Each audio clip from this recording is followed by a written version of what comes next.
Every day across America, cops respond to thousands of calls for help. And sometimes that means confronting their worst fears. I'm William Shatner. Tonight, true stories of people in danger and the race against time to save their lives on Rescue 911. We begin in the quiet residential neighborhood of Prospect Park, Pennsylvania, on the evening of July 27th, 1989. Around 9:30 p.m., a call came into the police.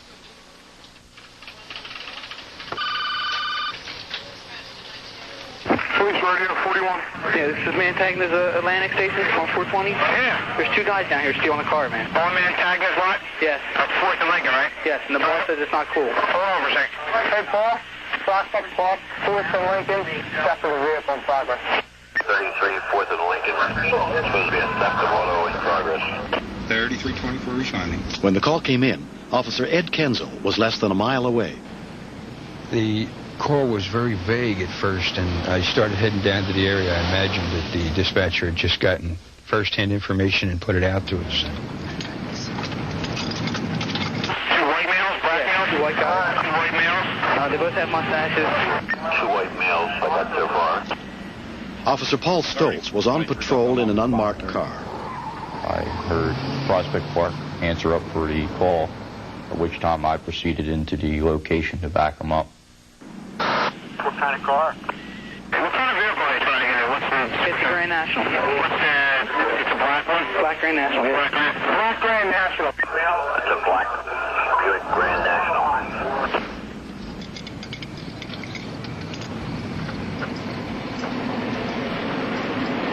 When I pulled up to it, I believed that it was someone with car problems. Looks like they're working on it. Okay, guys, hold it. Hold it. Stop where you are. Hold it.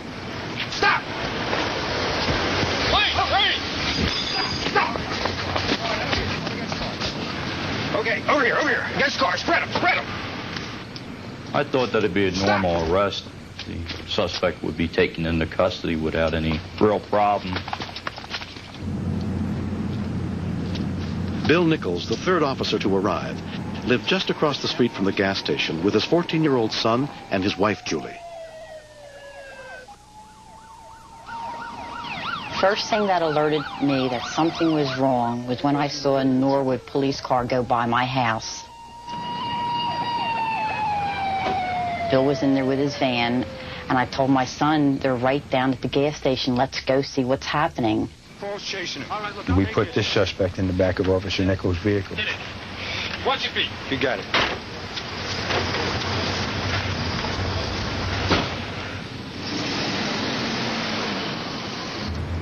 I had made several repeated calls to him to stop, but he refused, continued to flee.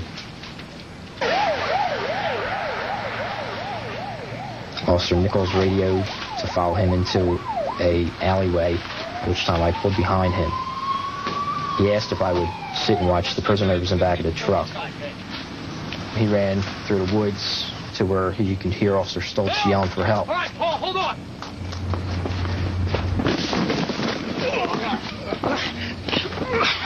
The suspect was very strong. He wouldn't give in. He wouldn't let me cuff him. Bill, over here. Bill.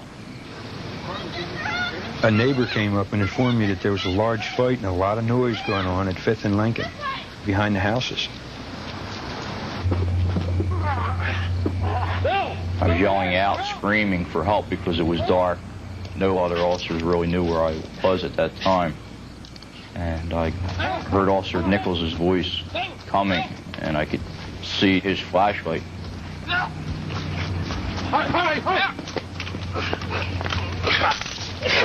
Got his hand. Get his door. Hit him. Police from Norwood, Prospect Park, and Ridley Park continue to arrive, including Officer Harold Snyder. I could hear a commotion on the other side of a creek, so I notified the other officers by radio, and I started up there on foot. Get it. I got his. He was already parked on that side street, and I figured that's very odd. Bill wouldn't leave a prisoner in his van, even though it's locked, without somebody being there. It seemed like the more we fought with him, the more he liked to fight and the stronger he got.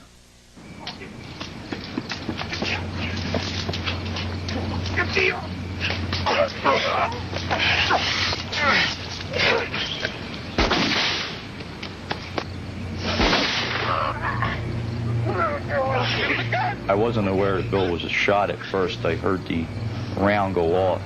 Then I heard Bill say, "I'm hit." He shot me. He's got my gun. When we continue. I remember him telling me he was fighting to stay with us because I knew the whole time he knew he was dying. Hang in there.